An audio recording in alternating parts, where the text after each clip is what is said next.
આલિયા બેટ પર ભાડભૂત બેરેજના ઉત્તરાજ રોડ પર બેફામ દોડતા વાહનોથી મૂંગા પશુધનના મોતથી પશુપાલકોમાં રોષ જોવા મળી રહ્યો છે. હજુ રોડ શરૂ થયો નથી ત્યાં સાઈડના વાહનોને લઈ સમસ્યા સર્જાઈ રહી છે.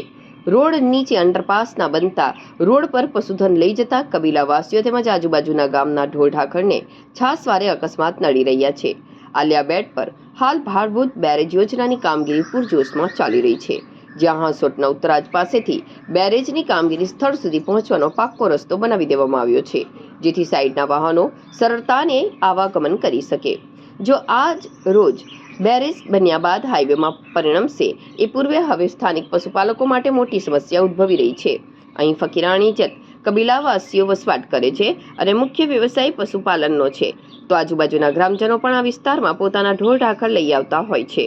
ત્યારે સાઈડ પર જતા પૂરપાટ વાહનની ટક્કરે છેલ્લા 1 વર્ષમાં વારંવાર મૂંગા પશુધન અને અહીં વસવાટ કરતા જંગલી પ્રાણીઓ મોતને ભેટી રહ્યા છે, જેને લઈ પશુપાલકોમાં રોષ જોવા મળી રહ્યો છે.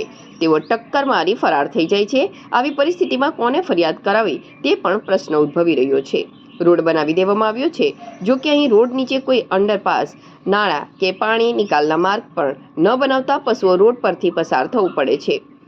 વગર બ્રેકે દોડતા વાહન ટક્કર પશુઓ મોતને ભેટી રહ્યા છે.